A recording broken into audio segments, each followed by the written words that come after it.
Intelligent, the show where we explore how leaders are using secure, structured AI to work smarter, think clearer, and build organizations that actually move forward, not just faster, but better. Today, we're stepping slightly outside of our usual lane and right into the heart of something every modern business is wrestling with: how to stand out in an AI saturated world. Because here's the truth: AI can write, it can edit, it can summarize, brainstorm, and even animate, but it still can't replicate that one thing: the way humans make each other feel. That's why I'm genuinely excited about today's guest. Reid Holmes is a creative brand strategist, award winning speaker, and author who helps brands earn something far deeper than attention. He helps them earn appreciation. Reid is redefining what branding means in a world where content is cheap, automation is everywhere, and emotional resonance is suddenly the last real competitive edge. Settle in. This conversation is smart, fresh, and full of insights leaders need right now. Reid, thank you so much for joining me today. How are you doing? I'm well, thank you. Sorry about that. I had a little frog in my throat. Thanks for having me, Hannah. It's great to see you and great to be here. Awesome. So let's get into it. We seem to be at a moment of what does AI make possible? And Reid, you seem to be asking what makes people care. So that question is at the center of what we do at Pip IQ. We're building private AI that's focused on your business so humans can think, create, and connect more powerfully than ever. What's behind your approach to AI and making it more human-centric? Well, AI is is a wonderful tool, but it is a tool. And like any bunch of tools in a workshop, not everybody knows how to make a nice bench or a nice table. This is a new tool that will help us do a lot of other things, but if we're going to appeal to others in a human way, we have to be delightful, insightful, interesting, educational, uh, differentiating, shocking. I mean, these are all the emotional cues that drive human attention. It's not just about interruption. And that's what's happened in the last, I would say, 15 or 20 years.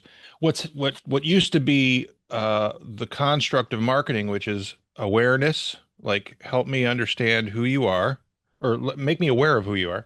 Interest, help me understand what you care about and why I should care about you. Desire, help me want to do business with you. And action, help me actually do business with you. What's happened in the last 15, 20 years is that all of those things have been compressed down into one moment. Uh, Attention, interest, desire, action. It's kind of like, and I say this jokingly, but it's kind of like a dude going to pick up his date and saying on the step, let's not go to dinner and a movie. Let's just go upstairs and have a transaction. Like that's what's happening. And it's just it's not human. It's not the way people emotionally process new information. Most information is processed from an emotional point of view through what's called the limbic system. The limbic system is kind of your emotional bouncer that we all have in our brain. Is this relevant to me? Do I care about this? Am I gonna if I am I gonna spend energy on this that I could be spending on some other form of cognizance or some other form of consciousness?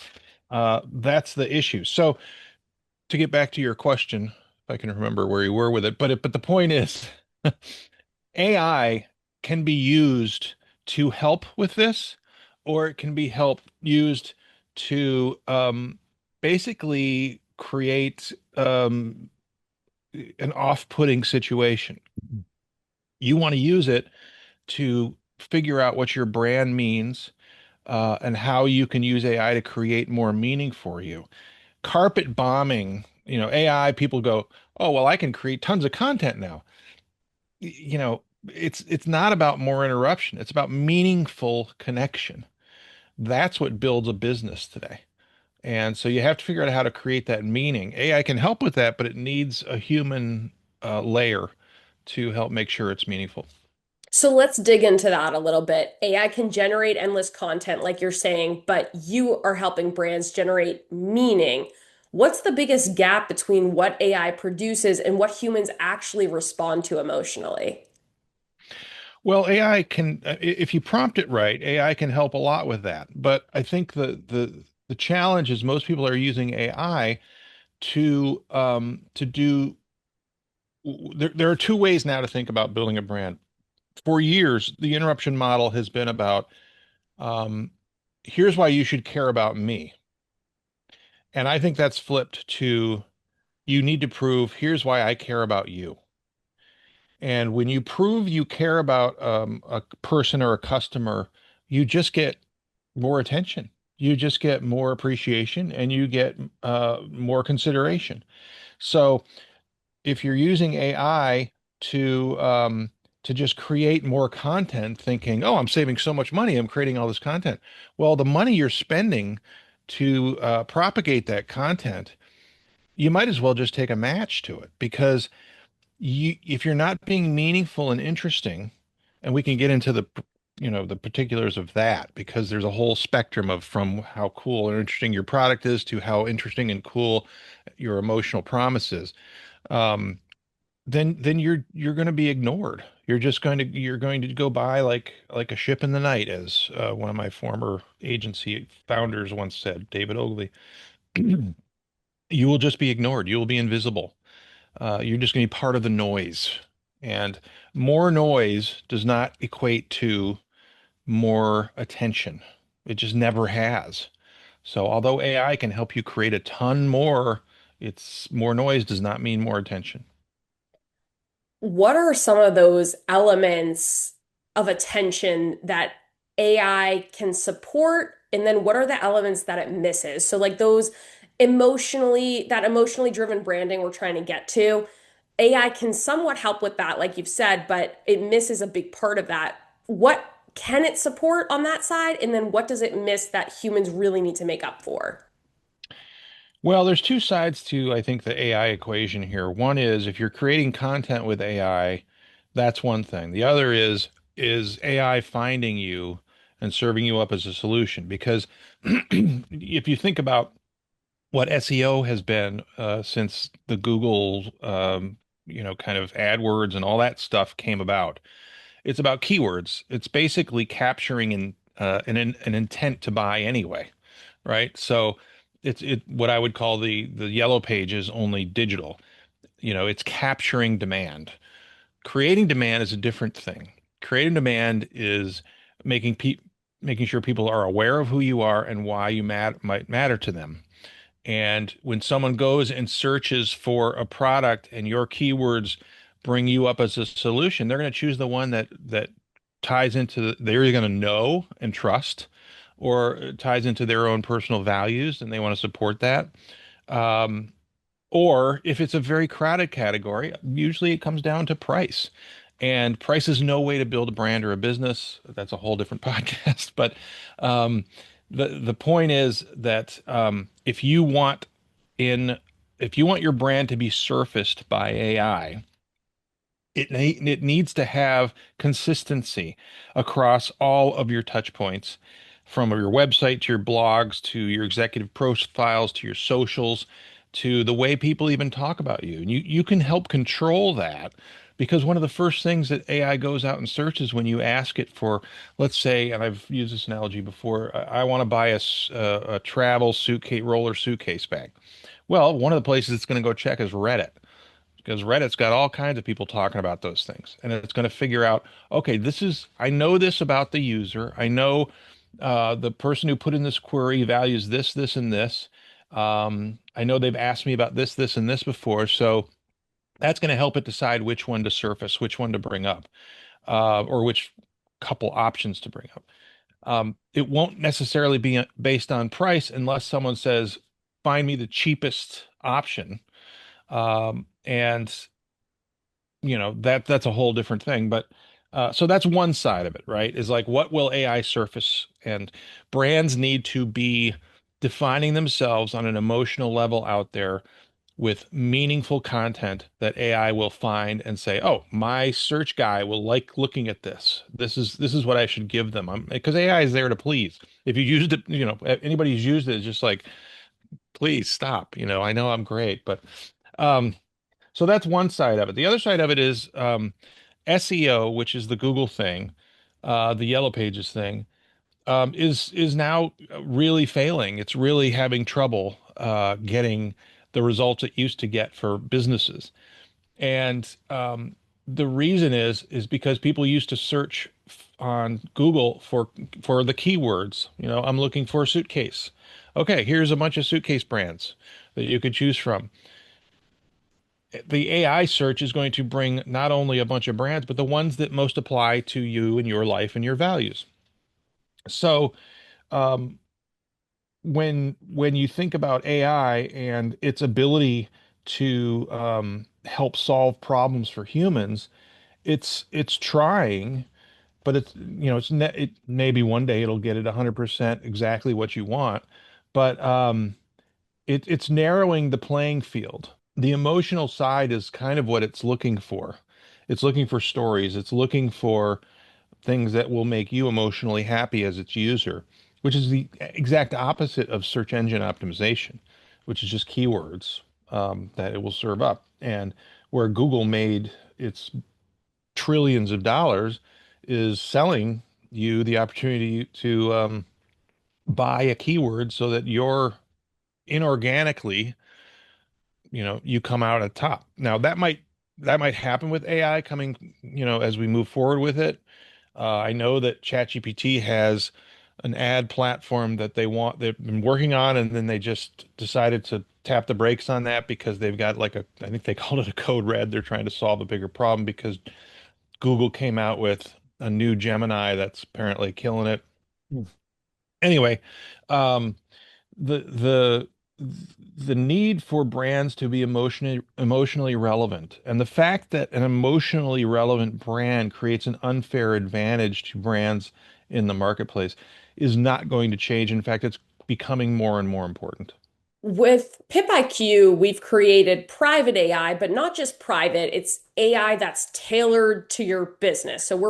It's a white glove service for your company of a private, secure AI that your team can use within the lines of your company. So we're bringing your data and your rules and policies and information into the product to help generate responses that are tailored to your business.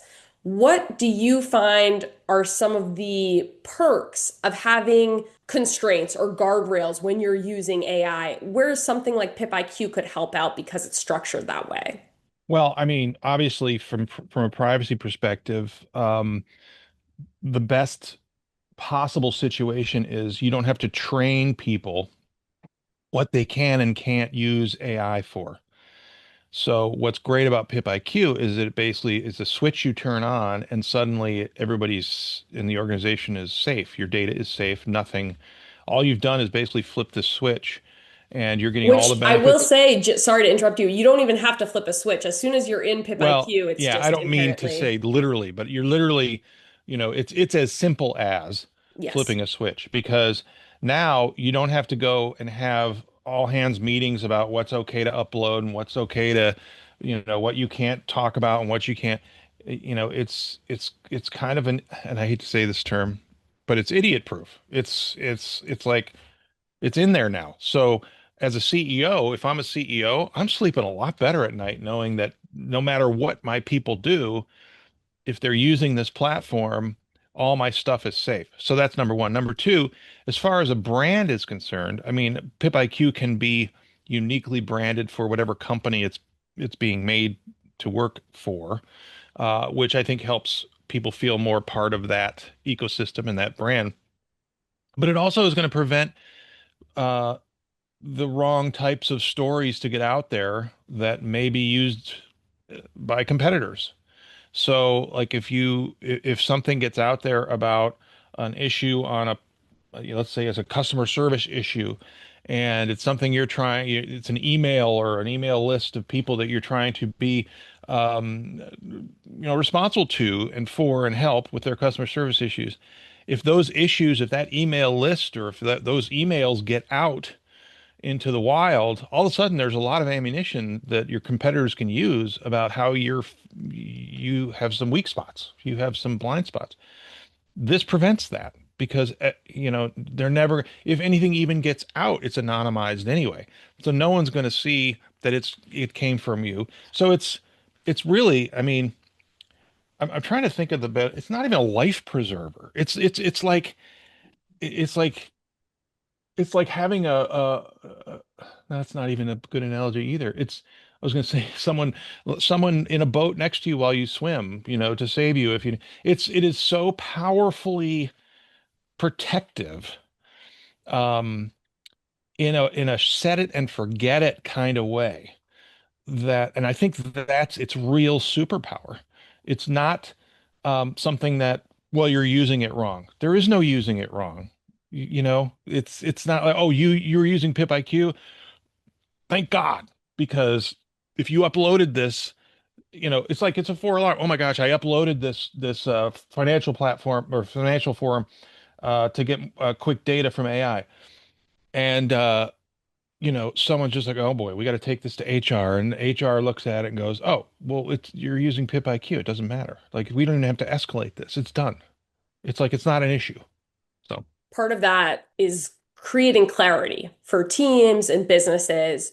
And we've used brain science to back the framework of PIP IQ to help reduce overwhelm and help teams think more clearly, which is right now a rub with AI usage in business is the adoption and I think people being hesitant to adopt AI because they don't know a lot about it and they don't know how to use it. Do you see clarity as a competitive advantage in branding today, especially with AI in the mix? absolutely, absolutely. One of the things I do in my consulting, and one of the things I do when I help people set up pip IQ, is what is your singular meaning in the marketplace? And the best example of that is, I guess, I mean, there's a lot of good ones, but I think the one most often used that's easily accessible is Volvo.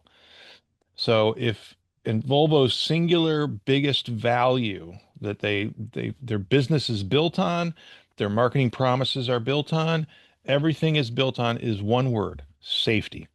That kind of clarity means that in the marketplace, as AI is searching and you're the user and you query, I want a car that's safe, that because I have a family, because I want to feel safe when I'm driving or whatever, if you're even revolving around, or AI even knows that you've cared about safety in the past, they're going to surface that brand for you. And it's because it's so clearly simple, because of that clarity. And that's what every brand needs, is that clarity. You want to talk about creativity in computers? Apple's going to pop up. You want to talk about freedom in airlines? Southwest is going to pop up. You want to talk about the best value in from a store? Walmart's going to pop up. I mean, those are the singular words that each of these brands stand for, and that's going to be kind of the tip of the spear for brands going forward. What is that singular, clear thing that people can remember you for and that AI will surface you for? Every business seems to know that they need to adopt AI, but many are unintentionally diluting their voice in that process by relying on AI for things like content. What do you think leaders can do to ensure AI strengthens their brand instead of flattening it? Well, I mean, there's probably three or four things. Think about, well, for starters, if your website doesn't have a frequently asked questions that's readable by AI, do it now, because that's the first thing it's going to search. It needs to find answers to those questions, and it's going to look for those answers. And the more specific those answers are to whatever the query was, the more likely it will surface the answer almost as you've written it. So have an FAQ, just a stream, not even a PDF, although that could work, but a stream of FAQ questions that are going to be readable by AI. That's number one. I think number two is um, make sure that you're thinking about what people will ask. So, what is their intent when they're asking AI for an answer? And what can you do both in your FAQs and in your content and your marketing to capture that intent? Um, they intend to find a suitcase for under $300 that has four wheels and fits in the overhead always all the time. Okay, well, that's what people are generally looking for. And by the way, you can use AI to figure these things out. I mean, that's the other thing is like you'd have to go, okay, well, okay, we need to get a meeting together and everybody needs to figure out what the intent is. No, go out there, ask the question. And there's a three-part framework, by the way, that I think is really powerful for using AI in terms of how you search.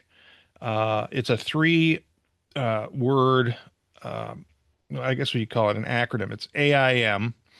And I want to make sure I get it right because I grabbed it here. Let me see if I can pull it back up because I thought it was brilliant. It's um, it's basically how you think about typing in your query. So the first thing you want to type in is act. So who do you want AI to act as? Um, Act as the world's best travel pro. Like act as if you've traveled everywhere in the world and you've tried every suitcase in the world. And I want you to tell me, as someone who travels as often as you know I do, what the actually it's act. So act as, and then input. Here's some information. So act as this. Here's some information. I want this. I think about it this way. This is how I care about it. This is the result I'm trying to find. And then the M is mission. What mission are you giving them?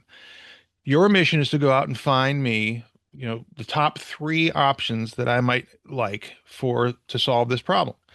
And I add whenever I do a query is questions. If you have any questions before you do this, ask me now. And don't think I'm in a hurry. Take your time because AI can try and get something back at you fast. And if you kind of tell it, don't worry about how much time it takes. And by the way, if it takes more time, it's another 30 seconds. Like, who cares? So that's the way I look at using it. And that's one of the best ways to use it. I don't think a lot of people understand the best way to query AI to get you the best results. So let's talk about that a little bit. How does a platform like PipIQ help with that in the way you're querying? Because if I ask PipIQ something versus if I ask a public platform something, I'm going to get a different answer because it's tailored to my company. So can you talk a little bit about that benefit? Well, the benefit of how you prompt it. Yeah, so how would a platform like PipIQ help somebody who doesn't know how to prompt AI correctly? Well, it'll know a lot of what your company and what your company's trying to achieve. So it's going to filter that into how it answers the question, or how it serves up your solution. So, if you're a company that is I don't know, a maker of ball caps, and you're asking it something, it's going to filter into that the idea that, oh, you're a ball cap company. So this idea that I serve up to you is irrelevant to you because this is talking about zippers, right? So I'm not going to waste my time with, the AI is saying, well, I'm not going to waste their time giving this answer. It's going to have context. It's going to be contextually connected to the business in which the question is being asked. Where do you see the biggest creative opportunity or edge for brands that use AI responsibly, especially in a private compliant environments like PipIQ?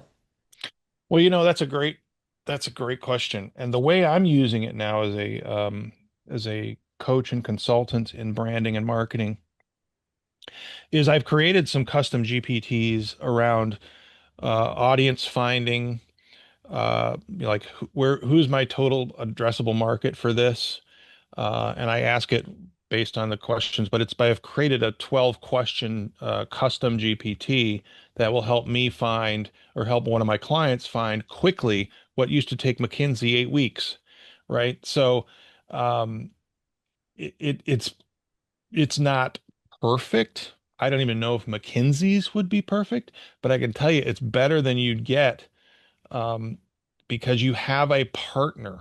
And I guess that's the way I tend to think about this is you have at your disposal with AI and with PipIQ in particular, because it learns the context of where you're working and why questions are relevant and particularly worth, crystallizing. Um, it's an opportunity to have a partner with you at all times. And we didn't always have that. Like, I worked in a business advertising where I worked with a partner, an art director, as a copywriter, and we would always bounce things off each other and we would get somewhere a lot faster. It's a 1 + 1 = 3 kind of a thing. Well, that's what you have with this platform. And to do it in such a secure environment as PipIQ, it's almost like you're in the closed office and nobody can say anything stupid or do anything stupid because it's closed off. It's just between you and what's on the screen and or you and that partner. But the fact is when I had that partner, he was an art director. He did one thing. You can ask PipIQ, you can ask AI to be any kind of partner that you want. So I'm trying to do this, act as the best lawyer in the world. Help me understand my exposure to something like this if we were to do it, Now, I wouldn't follow that out the window. Obviously, lawyers are necessary and need to be paid and they're the ones that need to agree to what you end up doing so they can defend you if something would happen. But um, I think that the biggest opportunity for AI is that partner thing. So anybody in your organization has that partner who will help them be more efficient, more knowledgeable, more quickly effective than ever before. If a business is choosing between fast content and human connection, how can they use a platform like PipIQ to get both of those?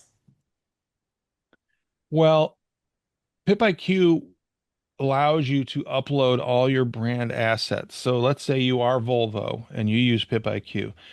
PipIQ will know that your brand stands for safety. So everything it's going to suggest you create as content will revolve around that. We'll make sure it has that baked in, no matter who's using it. So if you've got somebody who's normally the marketing manager and he's out sick for 2 weeks, someone needs to get the ads done. PipIQ will know, this is the way we normally do this. This is the next batch of stuff that we think will be effective. I'm not saying follow it out the window. I'm saying here's some options. Decide, what you want to do with it, or tell me to make it different or somehow better or whatever. However you want to do that, because it's always open to that kind of improvement. But it knows contextually what you're asking and why it's important. Reid, what's one thing AI should never do for a brand? I think customer service is a different, there's a term that came out a while ago called customer, and it basically wasn't a term, it was a saying. Customer service is the new marketing department.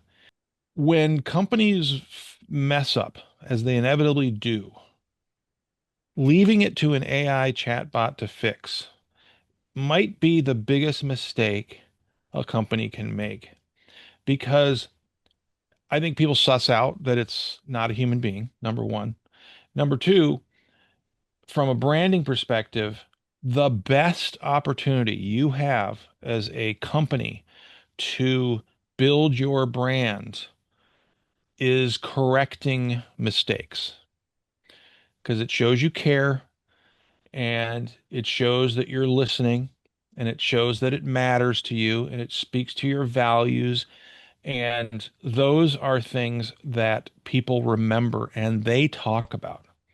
So you can either have them go, well, I was working with Wilson Company and my racket, wasn't, the I don't know, let's say the grip started coming off and I had just bought it and I got on their website and asked how do I get this fixed, and the chatbot just didn't get me to where I needed to be. That's just a huge fail. Someone needs to be going, that's wrong. Here's a new racket. Here's $50 for your trouble. Thank you for trusting us with your business. We hope you come back. That's really important. And to not do that is kind of to be shooting your own self in the foot. Great point. Reid, before I let you go, finish this sentence. The future of branding belongs to companies who use AI to. The future of branding belongs to companies who use AI to further their ability to communicate how they care. That was Reid Holmes, everyone. And if you're feeling more inspired and more awake to what really differentiates a brand in the AI era, you're not alone. What I loved about this conversation is the reminder that AI doesn't replace creativity, it reshapes the canvas. When companies pair human insight with the right kind of AI, secure, structured, private AI like PipIQ, they unlock the clarity and confidence to create work that actually resonates. At the end of the day, AI can help you go faster, but only humans can make it matter. If you enjoyed this episode, make sure you follow PipIQ so you never miss conversations like this, the ones that help leaders stay sharp, stay secure, and stay human in a world that's moving fast. Thanks for listening, and thanks to Reid Holmes for joining me. We'll see you next time.